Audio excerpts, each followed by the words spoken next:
Hi, guys. I'm Mark, And I'm Marty. and welcome to another episode of Stay in Your Lane, a casual conversation on sober living. Yes, we're glad that you're here. Remember to like and subscribe to the show. I'm so excited about the show. I can't even speak. Easy for you to say today. I'm in a different environment. I am actually down in Florida for the winter, and Marty will be joining me in a week or so. So we are absolutely thrilled to be able to record these shows together for the winter. It'll be great. Mark's more excited about recording them together than me. Right? So Marty has a show topic today, and we're going to dive right in. Yeah, this just happened to me today, actually. I was driving back from an assignment, and my friend was with me, and I'm not going to put anyone's name out there.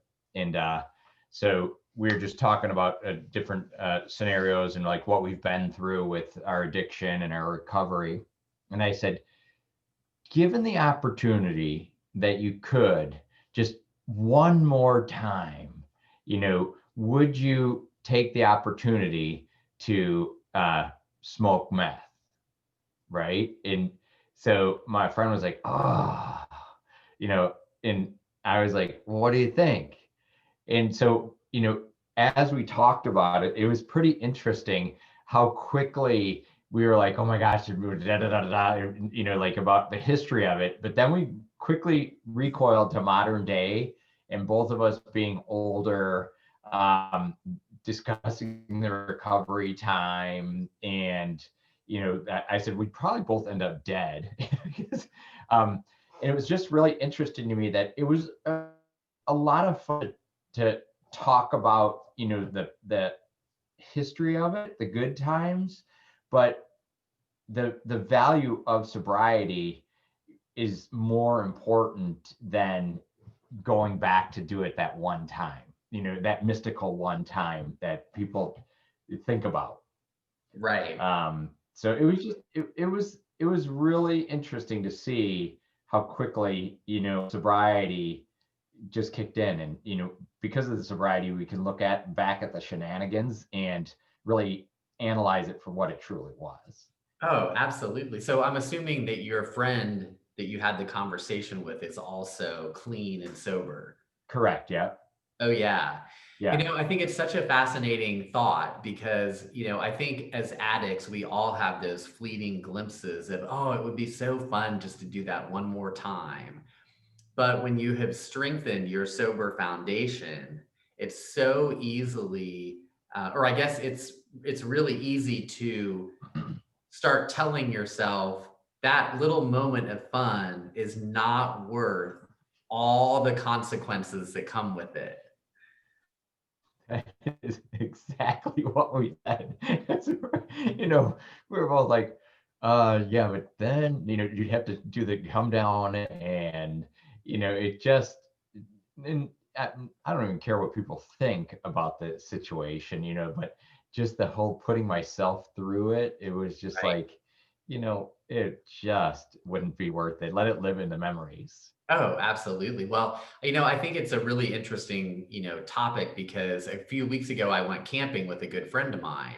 And this campsite that we go to, drinking is huge for the weekend. And, it had been a few years since I had gone and I was a little bit nervous, but I feel strong enough in my sober foundation now that I didn't want to miss the fun out of fear. But there were a couple times that I actually stayed back at the campfire by myself. And I knew that, the walks around the campsite would be stopping at people's tents and people would be handing out shots. And there was a part of me that thought, oh my gosh, that sounds so much fun. But then that other side of my brain said, is that one moment of fun worth what it could lead you to?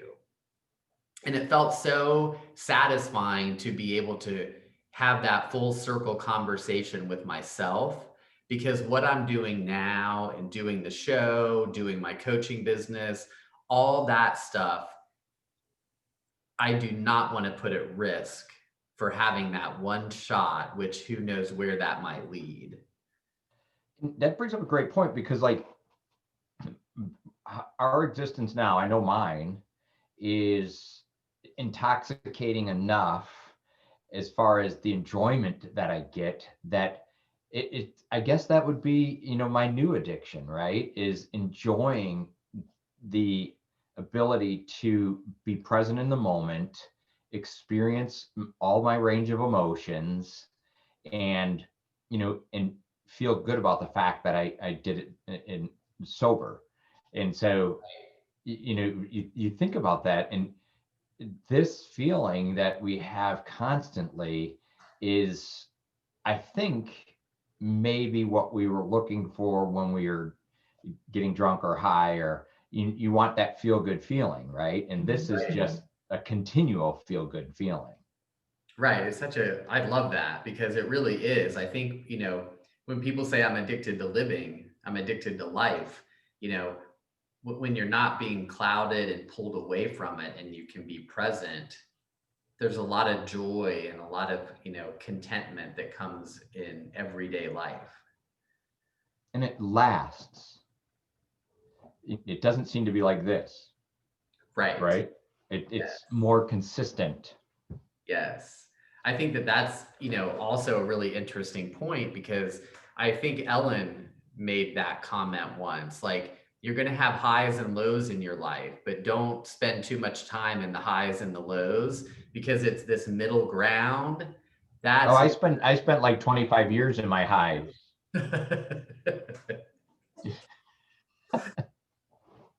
I love it. With that must explain all the gray, Gray. right? But I Gray, think gray zone. I think it's so true though that when that the true essence of life is in this middle ground. When things aren't too, stressed out, aren't too, I don't know, I can't put it into words, but I know exactly what she meant. And this brings up a great, so I hope people come back for this, because you just gave me a great episode topic, is that the another addiction is to drama. Yes. And there are people that, and you can quickly identify them if you take a step back from being in their vortex and realize that, whoa, that person is that person that's addicted to drama. Right. They could take your average trip to the grocery store and tell a compelling story and make it seem like a soap opera, and so those are that's another addiction. Right. No, I think that's a great show topic Right. because I think a lot of people that are dealing with a drama addiction don't even realize it. And uh, they not only feed into it, but they also stir it up right. because it's their natural comfort zone is when things are dramatic. Right.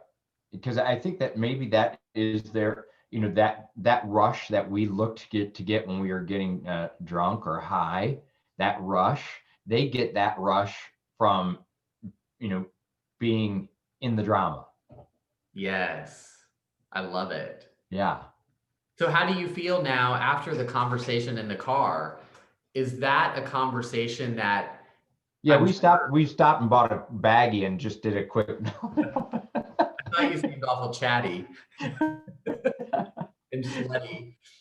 Um, so my question, and I think this is going to be an interesting question for you. I'm assuming that that conversation wasn't only a sobriety foundation strengthener, but I'm sure for a fleeting moment, it was also a bit of a trigger. Maybe. Um, I would say it was sobriety silliness.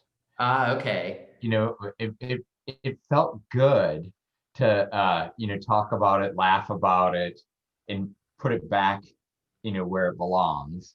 You know, before, how these conversations would go when you're trying to do that 21 day, you're trying to give it up for 21 days, and then you get to that point, you're like, oh, let's just talk about it a little bit, and then you end up doing it, Oh, right?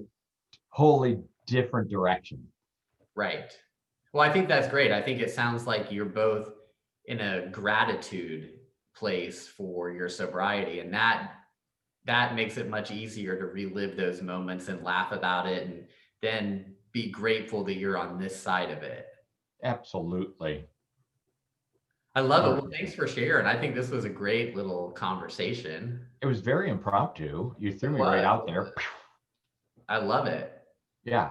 So I hope that people enjoy the show and come back for more. And this is just a casual conversation to strengthen your sobriety and for us to share our stories. And I'm sure you have stories that are similar, and we'd look forward to hearing from you. Please send the emails and make your comments below, and it gives us new show topics. Yep, absolutely. Thanks so much for joining us, and we will look forward to seeing you on our next episode. Right. Maybe we'll call it like Tropical Tuesdays or something because we'll be in Florida. Or Ooh, I love it. All right, I'll talk to you guys soon. bye, everybody. Bye bye.